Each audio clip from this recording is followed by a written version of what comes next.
आप सभी साथियों का हमारे यूट्यूब चैनल में स्वागत है। हमारे देशभक्त क्रांतिकारी हमें इनके जैसा बनना है। आज हम जिस देशभक्त के बारे में पढ़ रहे हैं वो हैं भगवती चरण बोहरा।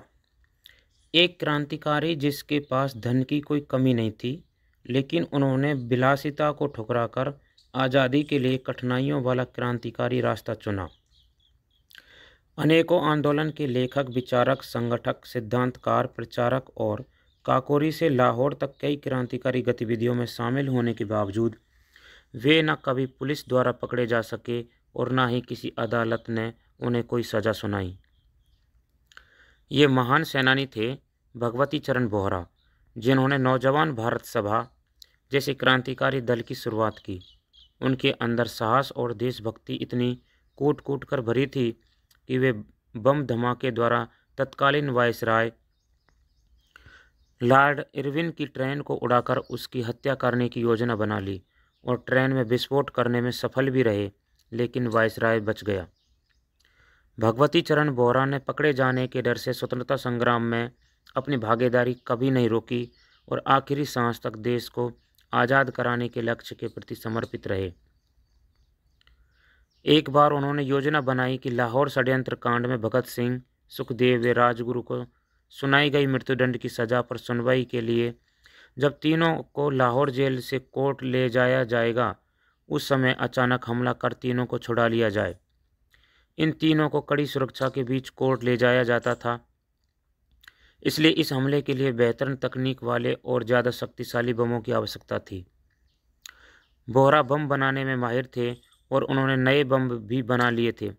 पुलिस बल पर हमला कर भगत सिंह, राजगुरु और सुखदेव को छुड़ाने से पहले उन्होंने बम का परीक्षण किया, पर वह विफल हो गया। बोहरा शहीद हो गए।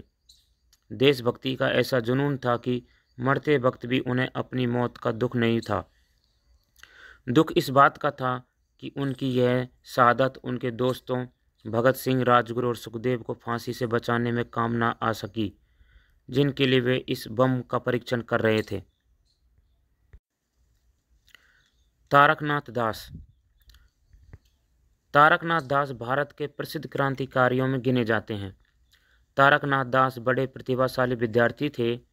छात्र जीवन में ही उनका संपर्क अरविंद घोष, सुरेंद्रनाथ बनर्जी और चित्तरंजन दास जैसे नेताओं से हुआ। देशभक्ति के रंग में रंगे इन नेताओं के संपर्क में आकर तारकनाथ दास क्रांतिकारी आंदोलन में सम्मिलित हो गए और देश के क्रांतिकारी सिपाही बन गए। क्रांतिकारी गतिविधियों में शामिल होने के कारण उन्होंने अपनी पढ़ाई बीच में ही छोड़ दी थी। वे आज़ादी की लड़ाई में शामिल होने के लिए अनुशीलन समिति और युगांतर पार्टी के कार्यों में सक्रिय भाग लेने लगे, लेकिन जल्द ही अंग्रेज पुलिस उनके पीछे पड़ गई। पुलिस के पीछे लग जाने पर तारकनाथ 1905 में साधु का वेश बनाकर जापान और उसके बाद अमेरिका चले गए। यहाँ उन्होंने भारत में अंग्रेज़ों द्वारा किए जा रहे अत्याचारों से दुनिया को परिचित कराने के लिए फ्री हिंदुस्तान नामक अखबार का प्रकाशन शुरू किया।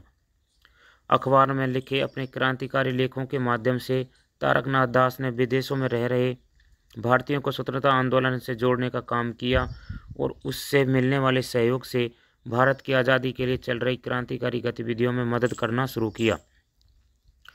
उन्होंने गदर पार्टी संगठित करने में भी अपनी महत्वपूर्ण भूमिका निभाई।